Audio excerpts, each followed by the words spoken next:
You're listening to Elevate, the official podcast of Elite Agent magazine for real estate industry sales professionals, property managers, and leaders. Each episode, we bring you behind-the-scenes coaching, news analysis, exclusive interviews, technology, and more to help you list more, sell more, and elevate your results. To subscribe to the magazine, visit eliteagent.com.au/subscribe. Here is your host, Samantha McLean. Hey, Samantha McLean from Elite Agent. Have you ever gotten tired of feeling like you are continuously being rated? Well, I bet for some of you that may be the case, and you're probably also thinking it's a bit one-sided right now. But are you aware in the not too distant future, the way you rate your clients in return will also impact them in a big way? And that day may not be too far away. If you're a fan of the show Black Mirror on Netflix, you probably know where I'm going here. The show is written, they say, 10 minutes into the future, and the Black Mirror is your phone. There is one particular episode of the show where real estate is a central theme, and the central character, a kind of nice gal by the name of Lacey Pound, wants to get herself into an exclusive apartment building. But there's a problem. She can't afford the apartment with a social score of only 4.2. She needs to be a 4.5 influencer for her rent to come down to a level that she can afford to pay. In Lacey's world, these ratings are based on an app that allows everyone to rate each other on every conversation and every interaction. And I suppose it's a bit of a cautionary tale on what might happen in a world where that is normal. Today, it is normal on apps like Uber. If you take an Uber ride, your Uber driver gives you a rating after every trip. If you haven't checked out the Black Mirror series or this particular episode that I'm talking about, it's season 3, episode 1, and the title is Nosedive. It's well worth a watch. If I haven't convinced you of that yet, a listen to this episode of the podcast with my special guest, Nigel Dalton, maybe will. For those of you that don't know Nigel, he's a bit like Q on James Bond and gets to play with all of those cool toys in the REA labs. As I love a good yarn on technology, we talk about how trust rating scores are impacting your business now and why it's not just one thing that you need to watch, what to do if you get a bad review, and how being part of a high-performance team can go some way to solving these problems. So welcome to the podcast, Nigel Dalton. Thanks for coming to the REA Labs, and welcome to our crazy little world where we're full of gadgets and full of ideas, and it's lovely to have visitors. We love coming here, and we caught up with you at ARIC, which was such a crazy time. So it's really good to be able to catch up with you here in a bit of peace and quiet, because you had some amazing stuff going on at ARIC this year, those little virtual selves. So tell us a bit about that and what that was all about. We always love to have fun at ARIC, and last year we went with robots and talking about how the average real estate agent's under some threat from artificial intelligence and robots doing their job. If they're just waking up in the morning and downloading a script and repeating it in a lounge room in the afternoon, then that's a bit average, and that is going to be automated. As it's turned out, robots are quite expensive, so we looked for something more on the inexpensive line, and avatars and augmented reality have exploded in the last year. So we thought that'll be the thing, because everyone carries a mobile phone that lets you see avatars and little 3D virtual reality characters. So no, robots are a bit last Thursday now, and it's all about avatars. Had so much fun. It's so interactive. It was really fascinating in designing the little avatars that we made. Making them too close to a human was scary. So we ended up with the dancing bobbleheads, just so people got used to this crazy new tech. Because it is very possible in the future that we'll be looking at our best selves. So I was watching a show on Netflix called Black Mirror, which for some reason reminded me of you. Can you think why? I can't imagine. It is actually a training documentary we use in REA Labs because it extends your mind. And Charlie Brooke is, I don't think, the most optimistic writer of shows, but what an imagination. There was one show in particular that I remembered that I wanted to ask you about, which is, I think it's the one at the beginning of season 3. That'd be Nosedive. Nosedive, that's right, where we have a girl who is looking for a house, and her real estate agent takes her for a tour and basically has taken a feed of all of her photos that are out there in the public domain and created a video of her basically living her best life. We're there now. Charlie Brooker says that Black Mirror is set 10 minutes into the future. The mirror, of course, is your mobile phone. It's black when it's not on. And it's a world built around that. Nosedive is one of the scariest episodes because it's so close to our reality today. And property is central to the story. Lacey desperately wants to get into that beautiful new condominium block.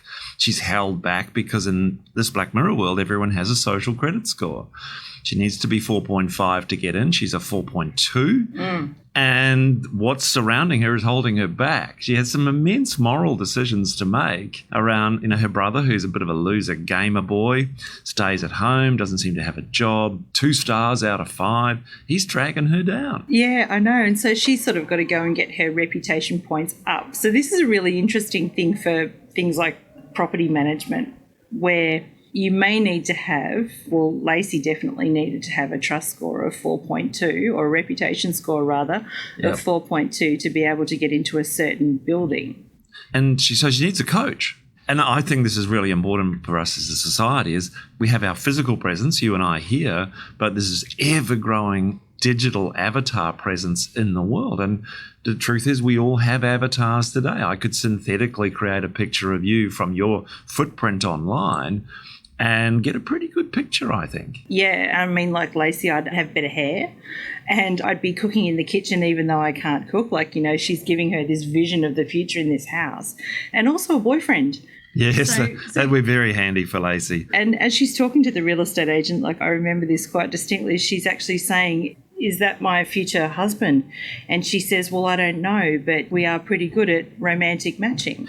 I think you see the way the world's connected today. You just have to look at someone's kind of map on Twitter as to where they fit, who they follow. We're not really much more than 1 or 2 connections away from most of Australia, and in our industry, very, very tight. Let's talk about the reputation scores again for a moment, because real estate agents are reviewed a lot. There's a lot of ratings and review systems out there, but this actually turns it on its head, that says that in the future you'll be able to rate, and I'm sure agents will love this, as you'll be able to rate consumers. Our dreams come true in the Nosedive episode, where all of those dilemmas we have about understanding whether we can trust someone or not, whether you're a bank making a loan, a real estate agent, a property manager, trying to assess whether this is a reputable tenant or a methamphetamine dealer. And drug dealers are rated now, though, aren't they? Very much so. That's one of my key talking points, is the way the dark web drug industry has solved this problem. So, no, if you think about banks, credit ratings, it's a concept we've always had, but it's always been secret. And it's always been kind of one way or the other. And now I credit Uber in Australia, rather than Airbnb, which also have a rating system, as normalising us rating each other. It's actually a deeply un-Australian thing to do. As a very kind of equitable society, we don't like the idea of that. But this pressure on trust and transparency around things has become so great from the internet that we're having to buy into a 5-star rating system for everybody, whether you're a teacher, whether you're an inventor, whether you're a broadcaster or otherwise. The real dilemma is they're very easy to fake. And so far, finding a rating system that's trustworthy has proved quite difficult in Australia. So how do you think that might work? So indeed, you and I could be sitting here and mentally you could be giving me a rating for each question that I'm asking you, thinking that was a good question or that was terrible. And likewise with you. So it could actually change like the news. Oh, absolutely. And if I was Lacey in the show, she gets a coffee in the morning and they've got this flick system where they flick my rating system towards you. The utter disappointment in the lack of mutuality when the barista shoots it back a lower score. And then, we're giving away the plot here, but I dare say the name Nosedive gives you an idea it doesn't turn out well for Lacey and her desire to get into this beautiful apartment. I think the airport scene is my favourite in the whole thing, as it spirals very quickly out of control in a numerically oriented world. You could go to jail for having a 0. Well, look, this isn't science fiction. This is reality. This is China. They have a thing called the social credit score there. It's not 5 stars, slightly more sophisticated, from about 300 points to about 900 points, I think.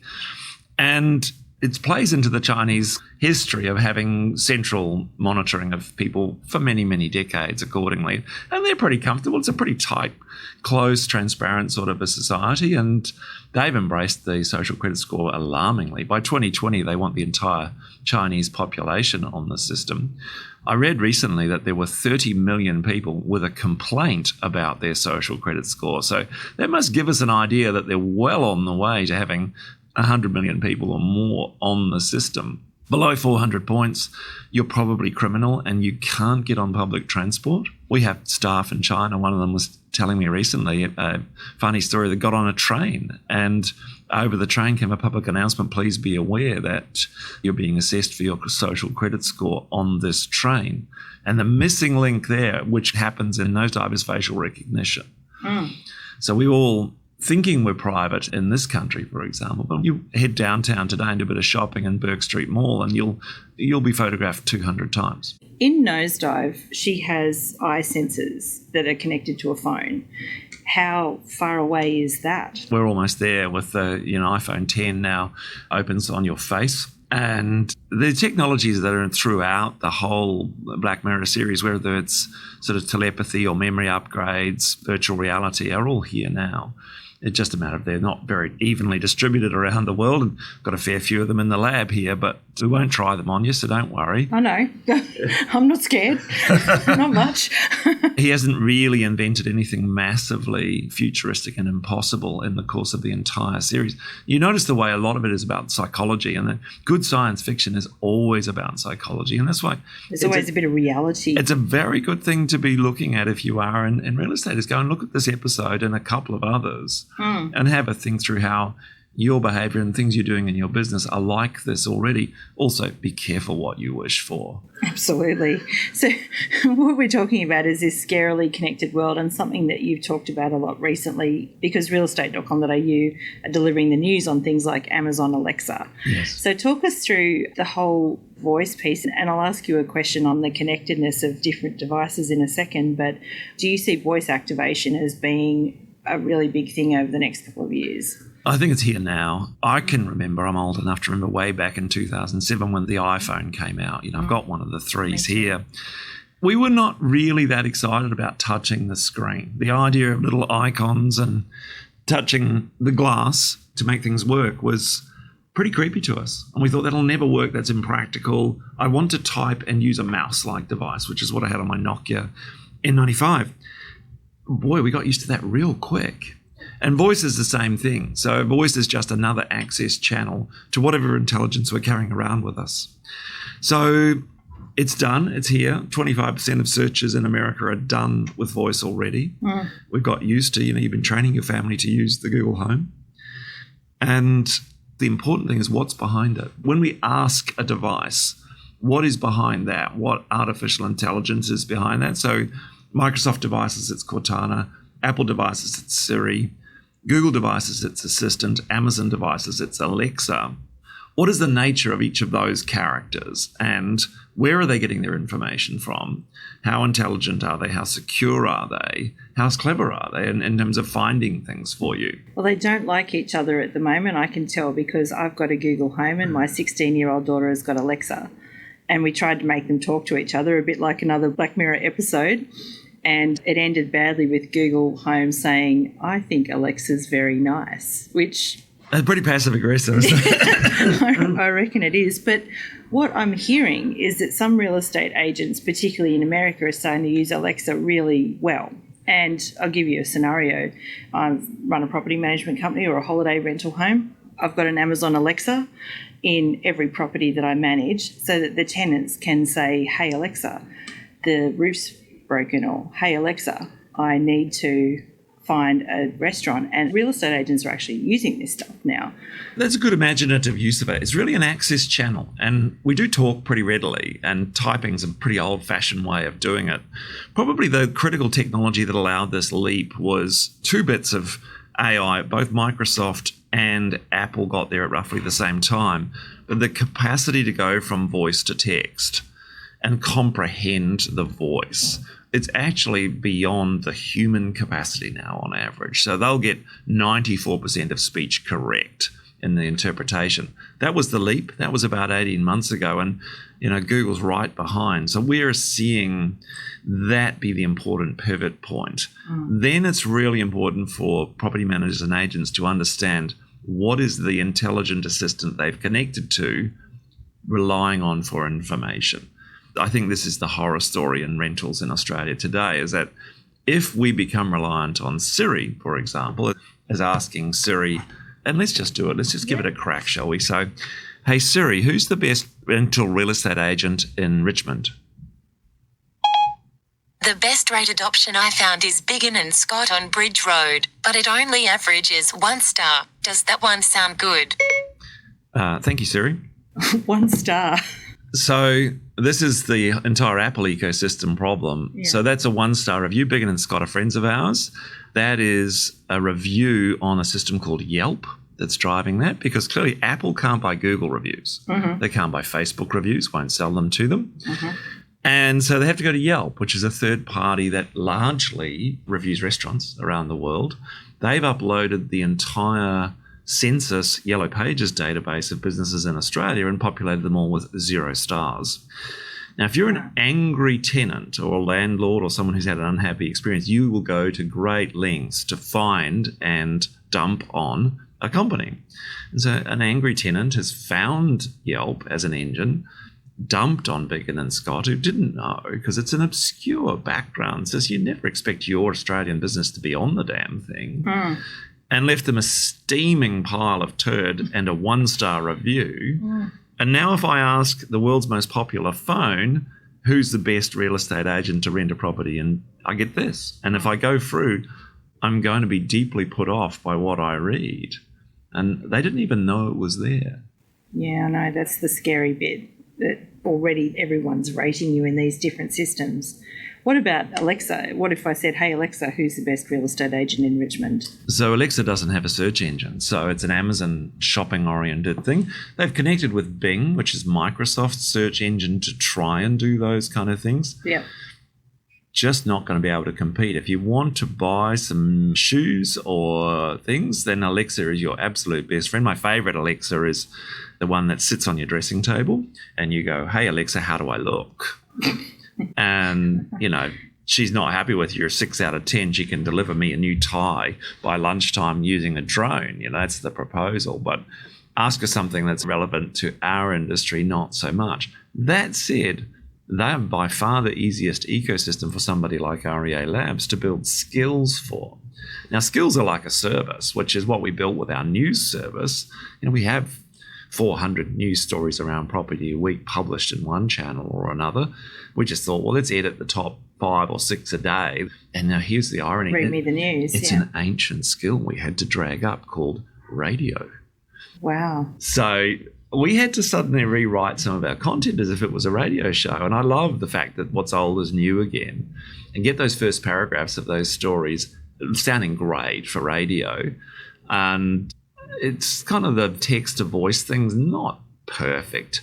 I compare the text-to-voice or the voice interaction with Google's Duplex AI, which was announced a month ago.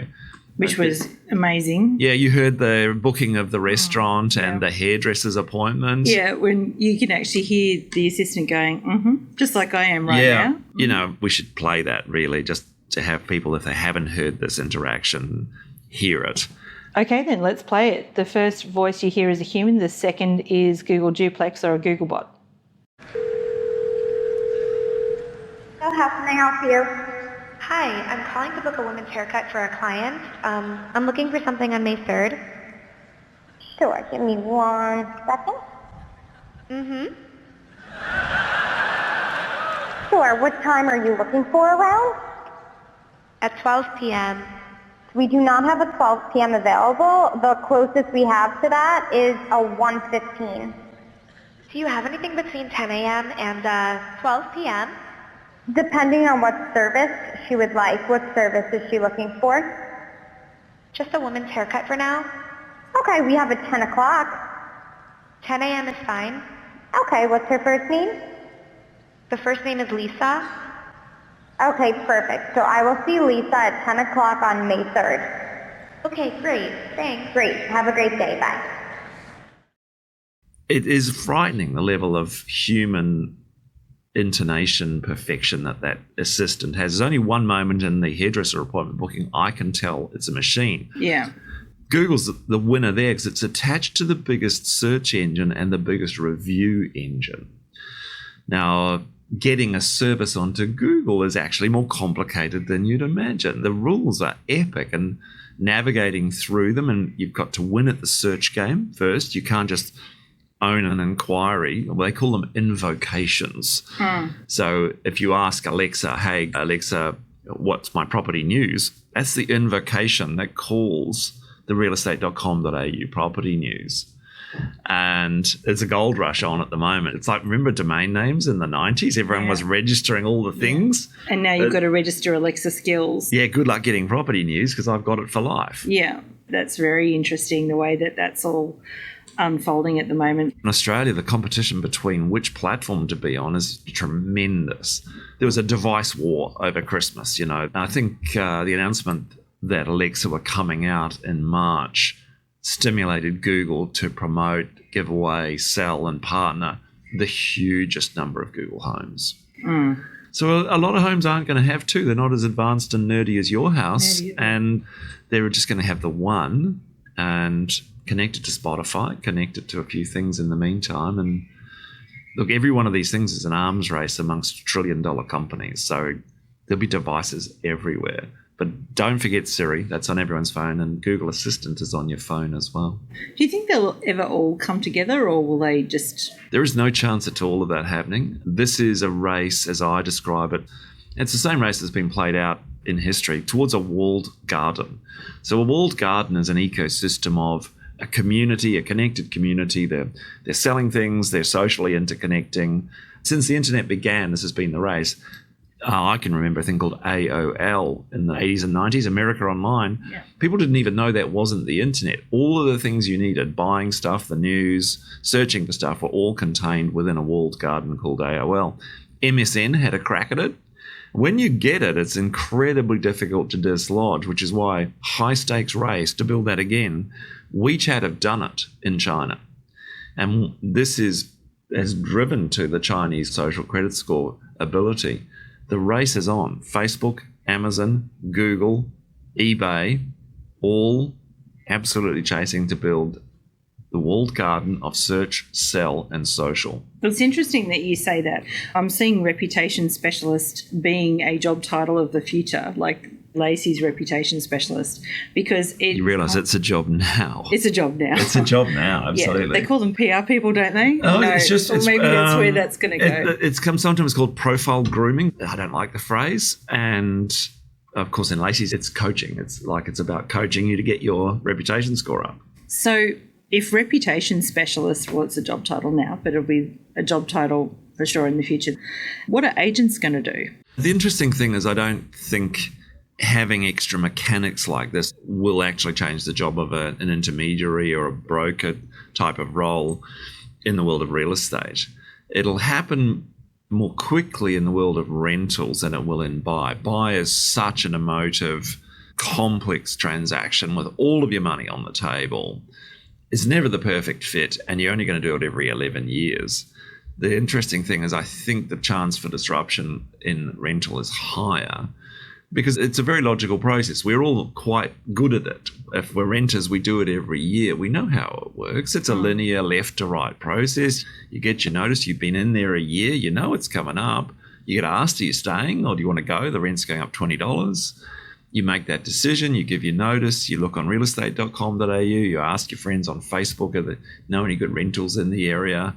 And you walk through this thing with some expertise. You get it wrong. The consequences aren't great. Oh, terrible. I didn't realise we were living next door to a gang house in our new rental. You let it go, and you pay a little penalty, but you're not losing your life savings, or in Australia, stamp duty, which is probably most people's life savings on a transaction. So, yeah, I think disruption will occur in real estate, but the role of the agent or property manager as a broker, because every single property choice is a compromise, is really, really vital. And the challenge becomes, I think, in this fast-moving, connected world, to stop thinking of the rock star individuals in this process and start working in teams. Now, this is the lesson we've learned from being nerds and technologists. When faced with complex problems like this in the past, our most effective way of working is a multidisciplinary team. It's the foundation of REA Group's success is our ability to actually, we've got one of the few companies in the world where people work in sales and people who work in IT like each other. Yeah. And it's a tremendous result when you do that. Now, in the world of real estate, I observe very much a rock star culture. There are super performers and flunkies, the entourage kind of factor. Everyone's going to have to work out how to work as a much more equalized team, each with their specialty. You know, someone's great at OFI. So you break the work down. This is how you automate and create bots that are good. You break the work down and you go, well, I know Nigel used to do all the things for his customer, but now Nigel's really good at taking the phone calls, which he's not, by the way. He's terrible. He's an introvert. Do that and then divide the work up and divide it amongst the team. And I will then add for you a digital assistant for your team. Yeah, that's something that there's been a lot of talk of lately, the digital employee. Yes, it's great. You don't actually have to pay them salary or provide them lattes in the morning. Yeah, but the job will change. So just thinking, like the last time we spoke, which was sometime, I think it was last year around Transform, because you were a coach and coached the guys to do better things online. I had a guy come into my office talking to me about the future of rental bonds.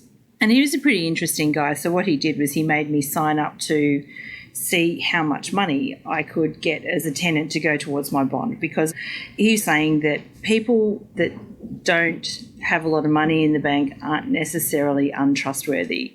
So he made me stick my details into his system, my Facebook profile, my LinkedIn profile, my eBay profile and a few other bits and pieces, and it came out with a trust score for me of 92, and therefore they would give me $4,000 towards my bond. Does this mean the end of things like tenancy databases and forging of profiles and things like that? I think as a property so. manager, will I be reference checking, for example, in the future? No, I think there's tremendous operational efficiency to be gained. And I've heard a lot of people in the industry complain about tenancy databases, the ineffectiveness of court actions, of trying to get money back from people. There's a huge amount of time to be saved in getting that right. We have to remember that credit scoring is a very old science now, the FICO score in the USA. Whether you add in these social dimensions, there's a risk to this because a lot of social is faked. There's an enormous number of bots. There are people with 20,000 followers who I got 2. And how did they get 20,000? Well, chances are 70% of them they bought. And it was 20,000. I've seen a few profiles like 20,000 followers. What do you reckon the market price for 20,000 followers is? $5. Oh, it's $50. Oh, so, okay. I lowballed. Yeah, most of them are bots and most of them are made in Russia or China. So fakery is a big, big problem. And the fakery's been a problem in the world of finance and banking for a long time. And this just adds this massive extra dimension because people like me can make fake bots. And we're going to have the arms race of bots coming up, basically. Bots talking to bots. But trust is the currency of the internet, and finding a way of making that better has to be everyone's goal. And we have OneForm here, which is a really brilliant way of automating the rental process to save time in that trust element. But as Australians, I think we're reluctant to leave feedback about people, and where sometimes it's not two-sided. And to be a fully trusting, connected economy, it has to work two sides. So we have to go, the tenant gets rated, the property manager gets rated, and the landlord gets rated. And that's Lacey's world in Nosedive. We're not there yet. The power lies with the property manager, and they may well be able to say, well, no, we're not getting rated, thanks very much, but the tenants. I can tell you now, given Australians' kind of egalitarian culture and this technology, we're just going to all have to put up with the fact you've got 92 points. I'm a bit jealous. It's like, that's a damn fine score. Yeah, well, just on that topic, Netflix actually did make an app on Twitter that gave you the same sort of scores as Lacey. Now, I put in Elite Agent Mag as my first one because I didn't want to put myself in to see what it gave me. But for Elite Agent Mag, it gave me a 4.1, which I was quite happy with.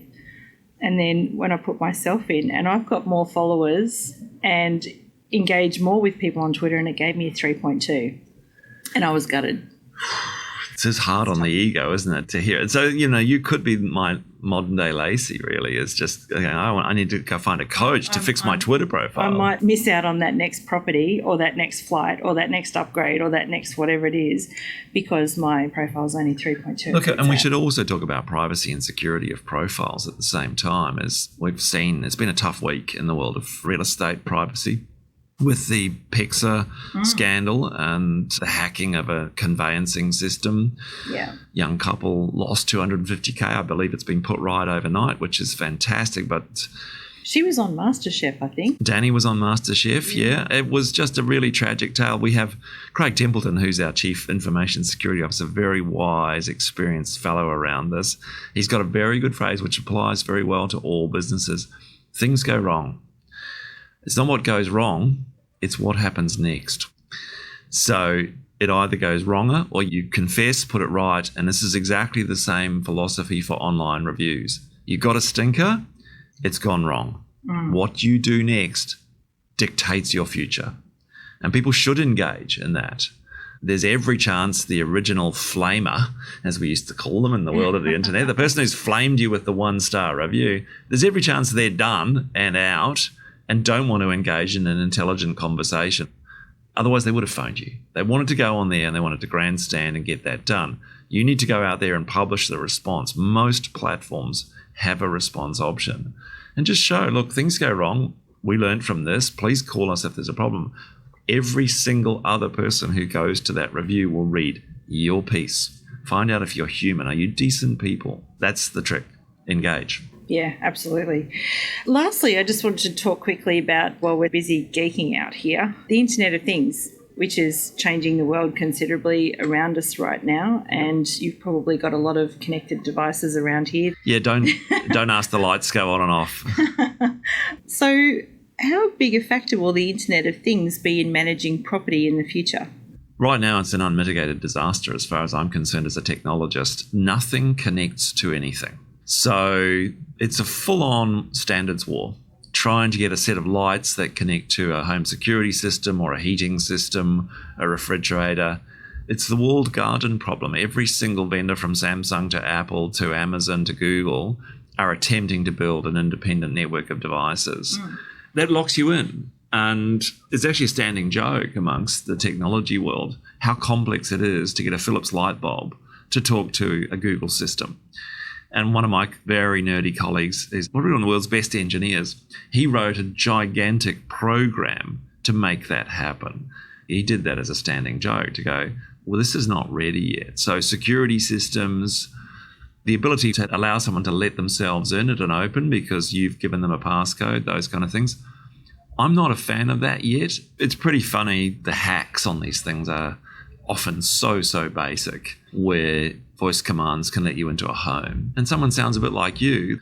There's some very funny stories. One that was told in the tech community of the neighbour coming over to their apartment, and then this nerdy bloke's absolutely Siri'd his house within an inch of its life and wants to borrow something, but the tenant's just heading out to work. And he says, look, I can't right now. I really am running. I'm late for work. And the guy's, no problem. And just goes, hey, Siri, let me into the house. And the door opens. Sorry, I couldn't find that speaker. This is Siri interrupting our conversation there. So interesting. So Siri just woke up when you said, hey, Siri. Siri's listening the whole time. Okay, that was the question I was going to ask because, like with Facebook being in trouble with privacy concerns and all the rest of it, I've often been sitting at home wondering if Google Home is listening to every single word I say.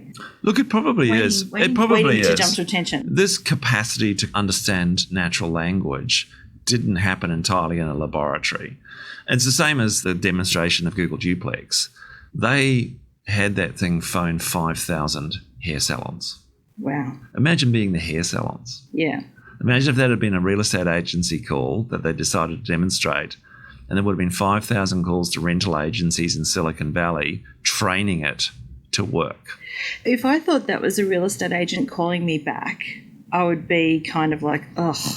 We've become very jaded by international telemarketers in Australia, which now call our mobile phones. The technology to do that's remarkable. They basically dial every 9-digit combination and then just eliminate quickly when they're not answered and create their own database. So they're not actually stealing buying a database of phone numbers from anyone. Yeah. They can achieve that in a matter of weeks. They then have an accurate database of who's online. If you answered, you become the next level up in the system. And if you actually engage in a conversation, you're a hot lead for anything accordingly. So we're used to telemarketers. We're going to have to become used to digital assistants phoning us. And I predict the response will go one of two ways. Either we'll be cool with it, or we will have our digital assistant answer those calls.